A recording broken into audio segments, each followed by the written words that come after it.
Learn about the Festival of the Terpsichore with one of its organizers. Coming up next on Carolina People.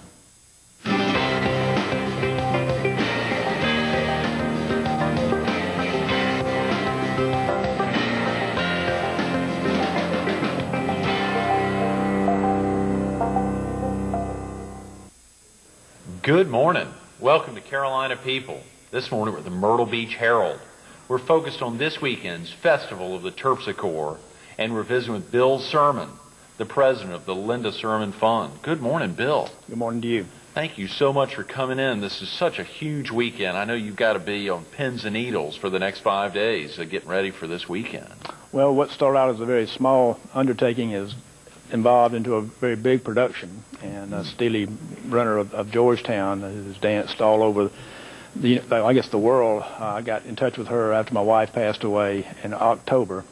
Told her kind of what I wanted to do, and we came up with some ideas, primarily hers, and put together a festival that would involve a lot of the local dancers and people, as well as big professionals. And we've got quite a number of professionals and local dancers. And it is evolved into a weekend festival starting on Friday, and we'll go through Sunday morning this coming weekend at Litchfield by the Sea Resort. The entire event in memory of your wife, who recently passed away. Yes, about this time last year, she started having some problems, and we didn't know what it was. She was a cancer survivor. We were very proud of that fact, and we thought that possibly the cancer was maybe attacking the brain. There was some problems with various functions. So went to about 30 different doctors. They could not diagnose what she had, and finally the symptoms about end of July, 1st of August became pretty bad. So we ended up going to the emergency room at Waccamaw, which really they were outstanding. The whole group there was just awesome. And they said, we got to get her to MUSC because we don't know what's wrong with her. We know what she doesn't have. So when we got down there, Dr. Tremont, who was head of the neurology department at MUSC, explained to me that she possibly had 4 things.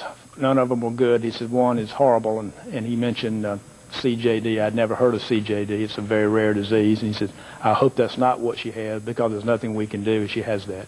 There's no treatment for it. They don't understand it. He said, you know as much about it as I do. Unfortunately, after about a week of tests, various types of tests, they came back and said, we think it's CJD. We've got to do a brain biopsy. The biopsy confirmed that it was CJD, and by that time I knew enough about it to realize how horrible it was, and we took her home, and after a week she passed away at home. And the last conversations we had, she said, do something positive, whatever this thing is. I don't know what it is, and she didn't know. He never knew she had it. Mm-hmm. She said do something. So she loved to dance. She was a very good dancer, and so when I trying to do some things, we actually started out with a tier. John Henry Whitmire designed a tier, which we raised quite a bit of money by selling the tier. Then also the dance festival, which started out with a very small budget. It's grown. I think that right now we're looking at $125,000 we have raised either for the research fund or for the festival. Mm-hmm. And one of the things we wanted to do is to have scholarships for local dancers. And what we found out in the last 2 months, there's tremendous talent here locally. And in fact, a lot of the people that are going to be performing this coming weekend will probably go pro after this year. Just 2 or 3 local dancers are just outstanding. And so, because Myrtle Beach has got a lot of talented people here professionally and also amateurs. Right. Golly. Now, of course, we want to talk, and really all of us, I'm sure, want to learn about a little bit about CJD, as you said, the doctor. But real quick about yourself, Bill. Are you originally from the area? I moved here 11 years ago and put some various real estate projects together. I worked with John Q. Hammonds, brought the Palace Theater here to Myrtle Beach, 10, 11 years ago. Worked with Doug Wendell. I've done some other large real estate projects, and I also have a computer company that does virtual museums. And in fact, we're going to actually have a virtual a museum of dance, which will be ready hopefully by the festival. My boys told me I'll have it ready out of Cary, North Carolina. So I think there'll be some new things that we have not done that we will present at that time. And you said a virtual dance, a virtual museum of dance? Yeah, I got Gail Healy is a local photographer, has taken a number of different photographs of dancers, and they're to take this information, and they'll also put sensors on the body of the dancers and actually make an avatar, which is a 3D model of a dancer. That's what they're going to try to do. We've done some, things like that have been very successful, and they want these guys knew Linda very well. When they would come down, they always stayed with us and everything, and became part of our family. And that's one thing they want to do, and I think they'll have it ready probably just in time. Knowing them, it'll be the last minute. Wow! They'll finish just in time. But, Bill, I think I saw a different piece you'd done there was a piece in the Georgetown Times around Christmas time that had some examples of stuff that your company's put together on the computer. These are both games on an educational side. How long have you been doing that? Well, I've had a game company for 25 years. I had an office in Memphis years ago, and we did a lot of paper product games, puzzles, and there was one puzzle we did in South Carolina that you might have seen 25 years ago. We did with First Citizens Bank as a promotional thing. But so when I'm working on the real estate projects with 3D, I showed some of my fellows some of the games that we had done. And they can also do virtual models. We've got a virtual model of the first flight at Kitty Hawk. We can actually go on the website. That's the Georgetown Times website. You can actually get in the plane and fly it from your home. We've also just completed a virtual model of the Battle of Charleston Harbor from 1861 to 1865, which we got the Hunley. You can get in the Hunley and go out there and sink the Housatonic if you want to. Oh, come on. I'll show you that. That's not on the website yet, but we're going to probably might show that at the festival. Some people have asked to see it, and be a chance to show some things. You could do that online. Go out and sink the Housatonic.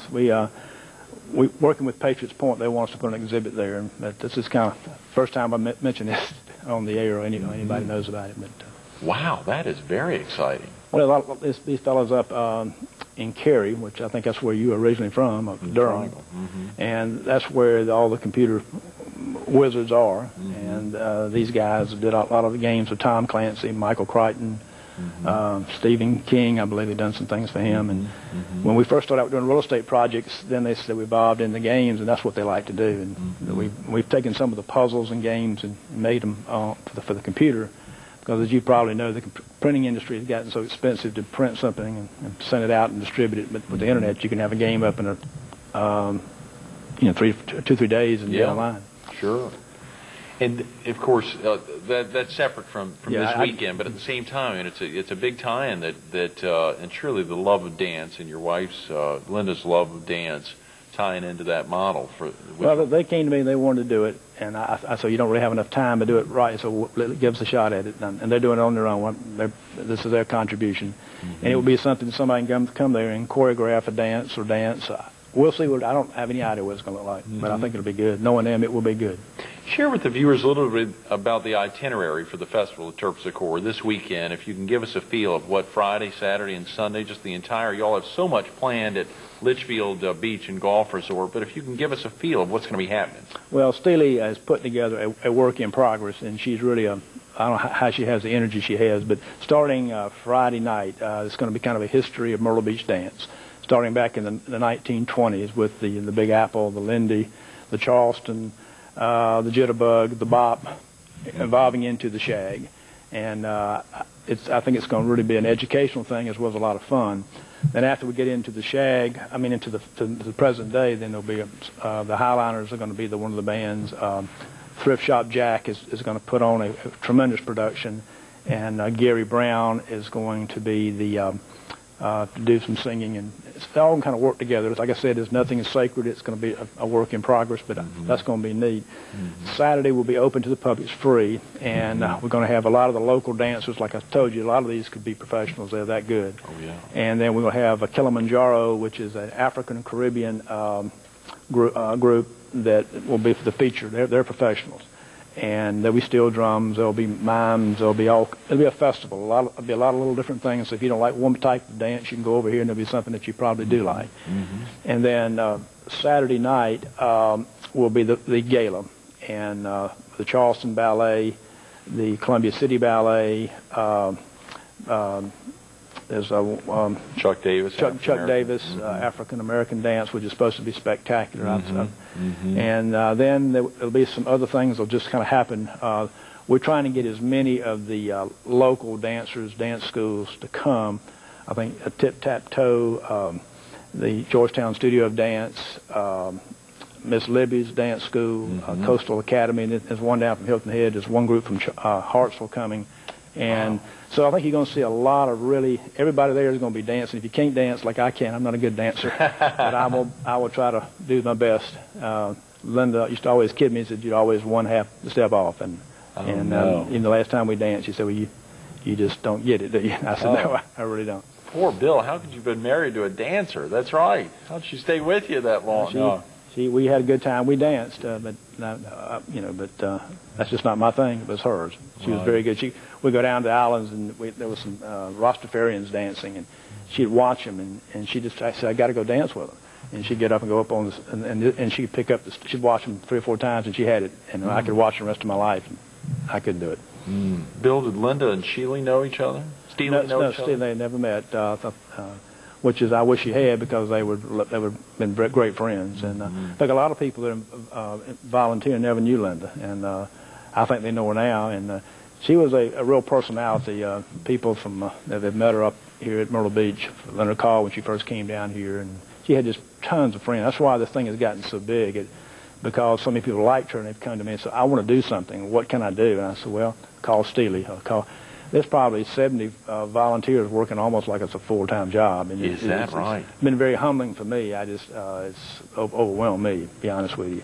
But that's what, she did a lot of things for other people behind the scenes. She was a very attractive person, a beautiful person, as pretty inside as she was outside. And I think it's, like somebody said, I didn't realize it was going to get this big. And I said, well, that's kind of Linda. And she got involved, things kind of became bigger, better. But a good person. That's amazing. And of course, there'll be an opportunity to meet and greet some of the performers on Saturday night. That's, we've all been to big shows, but this way you'll be right up close. Not going to be probably 300, 400, 500 people maybe. We don't know how many will be there. We can accommodate that many. But you'll be able to talk to them, see them, be up, really ask them how they do this, where they're from, and they've agreed to interact with the people there, actually teach some of the ballet moves to the other ballet up-and-coming students. The shag people have agreed to some shag lessons, and maybe I can get that half step back, wherever it is. But it's going to be fun. I told Steely, I said, if the tent blows down, if it rains, I said, don't worry about it. I want everybody to have fun. That's what she would want. She didn't sweat the small things.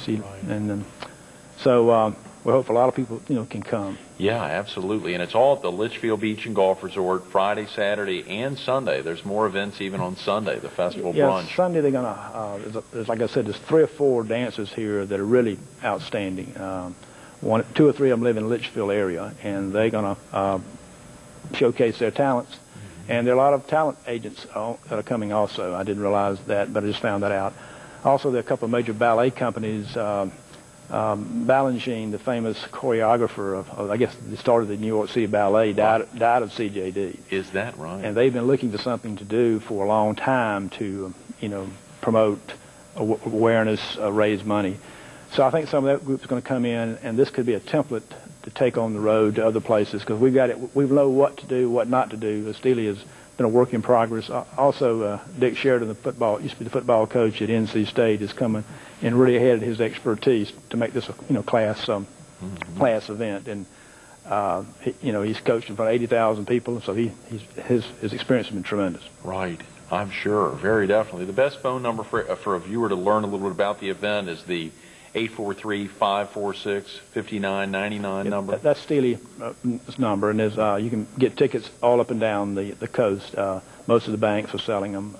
The Citizens Bank, which Linda was on the advisory board, is selling them, and the dance schools and so forth. Right, of course. And someone could go online to get more information as well. Yeah, like I said, the website is a work in progress, and I think they'll have the dance game by the festival, and they're adding information daily. We started putting this together about October. The idea came about, and really started working hard. I guess it was in January. So it's kind of amazing that this as much has happened. Didn't really plan for it to get this big, this fast, but sometimes you have to kind of go with what happens, So let's talk a little bit about CJD. Some of what you learned while it had such a dramatic, quick impact on your wife. How is it currently described when the doctor... Well, when the doctor sat us down, the family down, and explained to us the seriousness of Linda's illness, I really thought she would get well. Once we got to MUSC, I said, well, we're at the best place we can be. They'll find out what the deal is, and she's just too alive and too healthy, or has been too healthy to die of this. And he explained to me, I said, what is CJD? He said, I've never heard of it. And he said, well, it's the human form of mad cow. And I said, well, it's not mad cow, but it's the same symptoms on a person that it is for an animal. And I said, well, how do you get it? He said, we don't know. We don't know how you get it. There's some theories. If you have what they call sporadic CJD, which means they don't know, 85% of people have that. It can be inherited. You can get it from if they use the same instruments on somebody else that they use on one patient. That's one way they've confirmed that you can get it. And then there's a lot of theories feel like it comes from eating beef, eating certain types of brain material is where the problem comes from. And there are a lot of products that have brain material. I mean, they feed to people. Now, whether that's where it comes from, they don't know. We're trying to find out. I went up to Case Western and met with Dr. Gambetti. He's the leading prion researcher of mad cow at Case Western University in Cleveland. And he said, we're getting close. He said, if we had the proper funding, he said, we could solve the problem in probably 4 or 5 years. I said, but without the proper funding, it's probably going to take 10. He said, a lot more people have CJD than we realize. The only way you're going to find out if you have it is with an autopsy. And a lot of people, for like 15% of people with Alzheimer's had CJD, according to him. Is that But they right? never died. They might be 80 years old, and then they die, and they bury them. They said, well, she just went real fast or whatever, And he said, the tissue that is affected is very lethal. It's very dangerous. It has to be handled properly, and most hospitals don't understand what they're supposed to do with it. And a lot of hospitals, and I've heard some horror stories. I went up and met with Florence Kranitz, who is head of the CJD Foundation, and she has a hotline there, and I spent a day with her, and she must have had 4 or 5 calls. I mean, horror stories that they would actually put the body on the street. They would not. Nobody wanted to touch it. Oh, Lord. And they had to send a jet to go pick up the body. It's like ignorance. And You mean hospitals would put it out on the street? What you tell me, yeah. And certain mortuaries will not, embalm the body. And they're afraid. And most time, like Dr. Gambetti said, is if you understand what you're doing, it's not dangerous. But plus they need this tissue. I gave permission for an autopsy, the material to be sent to Case Western, because they need this tissue to do the research. And didn't mean to get into as much of this. When I learned more than I really wanted to know. If you want to do it, sometimes being ignorant is not a bad thing. But I just couldn't. I felt like I could not stand the thought of somebody else going through this. And it seems the people that have this are very educated, type A individuals. I've never met anybody who said, well, he would just, wasn't really outstanding. Professor in Charleston who died in January of it, and he was outstanding. Florence's husband in Cleveland was one of the top men in the community. Doctors, and it just doesn't seem to strike people that are just normal. That I don't, So that's the reason I got involved into it, and I've taken some time off just to kind of do this thing, and I'm glad I did. And of course, this weekend, really all the funds after the expenses of the event will be put into into research, also furthering the education and public awareness concerning the nutritional content. Let me say one thing. This weekend is not going to be morbid. Linda would not want that. It's going to be upbeat. There'll be information, but it's not anything to be afraid of. It's very rare. But really want it to be an upbeat experience. That's what she'd want. She would not want people, being sad. That's just that's not the way she lived. I saw one of the other aspects to actively take on the task of promoting higher standards in the food processing arena. So a real desire to, as well as just getting the word out, public awareness concerning the nutritional content of food. This has been a number of articles in the Wall Street Journal and New York Times that we don't test our meat like Japan does or Germany does, other places. We tested, I think last year, we tested 20,000 cattle out of 40 million, so why bother? And Japan tests all their meat. In fact, they won't accept meat from the United States now unless it's been tested. And that's another whole story there. But that's just numerous articles on the internet. New York Times, the Wall Street Journal had a great article about 2 months ago, where they outlined all the things that were going on. The test is not expensive, evidently. As Dr. Gambetti said, you're talking about 3 cents a pound. It takes about 2 hours. And so, why not? I mean, I'm not saying it comes from beef, but they don't know where it comes from. But sometimes I think, you need to, don't stick your head in the sand. It gets lumped with other brain diseases. There's no cure. There isn't a test for diagnosis on humans, though. That aspect. There's some new things now. They can do a tonsil biopsy of the tonsil. And also a spinal tap, there's some proteins that show up. Basically, a prion is what causes this, and a prion is kind of a crazy protein that just takes over the brain. The only thing, it doesn't bother anything but the brain. I'm not a doctor, I'm not a researcher, but that's what I've been told. And once they understand the prion, Dr. Gambetti said, I think we can probably solve some Alzheimer's problems, dementia, possibly MS. It's all tied in. He was a research scientist for Alzheimer's, and then he switched over to CJD. But he said he thinks in his mind that there's a lot of tie-ins. Once you find one thing, or you're looking for the cure to CJD, you might find a cure from something else. That's kind of how it works. But there's some, very brave people. This stuff, in the wrong hands or make a mistake, you can hurt yourself. Bill, we got about 5 minutes. If you feel comfortable sharing with viewers, giving them a feel of just how quickly it impacted you. I mean, as you said, this weekend's event, as a fundraising aspect, will not be a morbid weekend. It'll be a very exciting, upbeat weekend, no matter what happens. But those aspects of why someone would want to get out there and really be willing to spend some money, $50 on Friday night or $75 on Saturday night or even $25 on Sunday, just coming out to spend some money, it's for a good cause. I mean, this had a direct, immediate impact on your wife. Well, it had on the whole area. I mean, she had so many friends, and it's affected not just me, but her friends at work and the people that knew her. And when this thing happened, it's the most devastating thing that can happen to you. It's like going through a torture. And somebody who we went to eat at the rice patio on a Saturday night, and she had problems, and I don't feel good. She had to help her out, walk outside, and she was confused.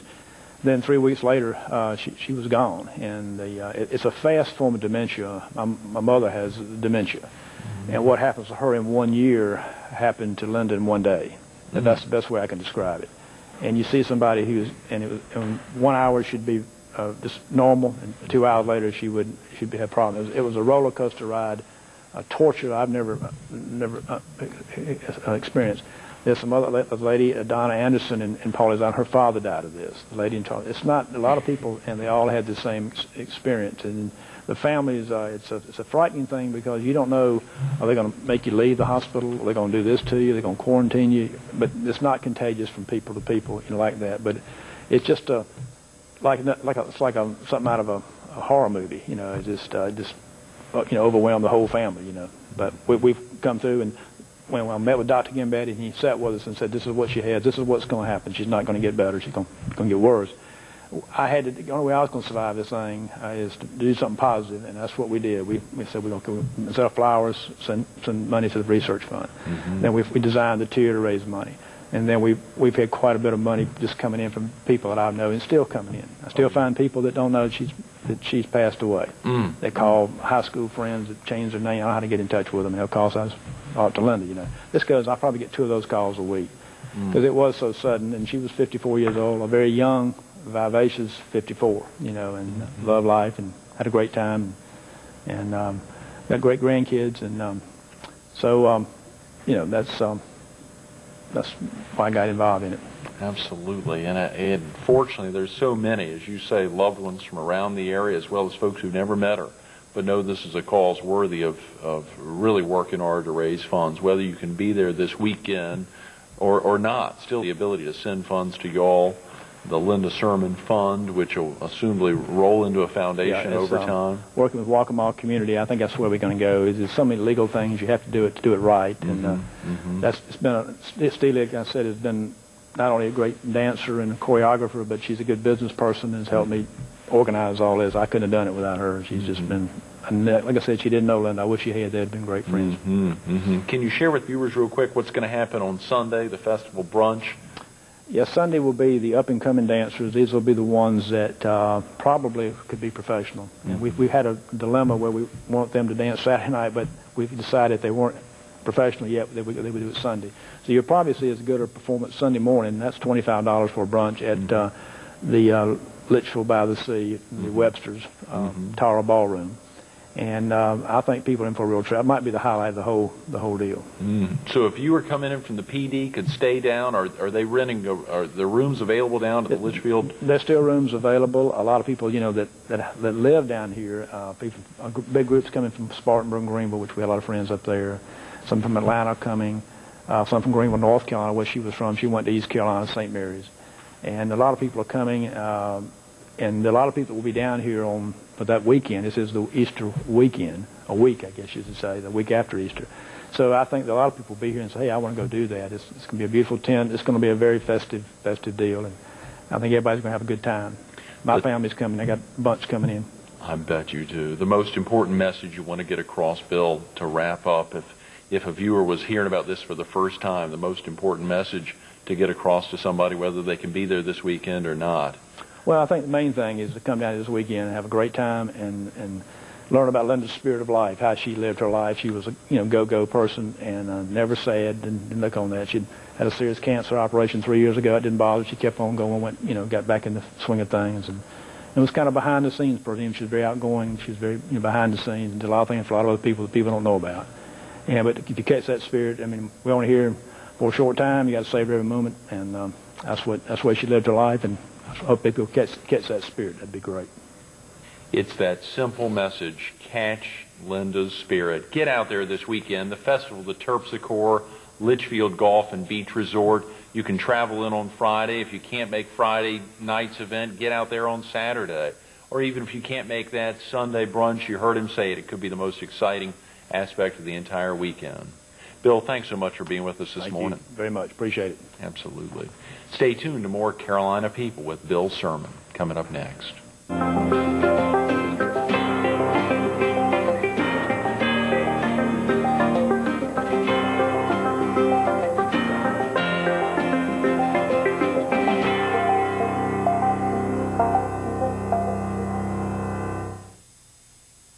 It was Linda's spirit of life which touched him when they first met. It's that spirit that you'll experience this weekend if you get down there at the Litchfield Golf and Beach Resort. Give them a call at 843-546-5999. We need your help.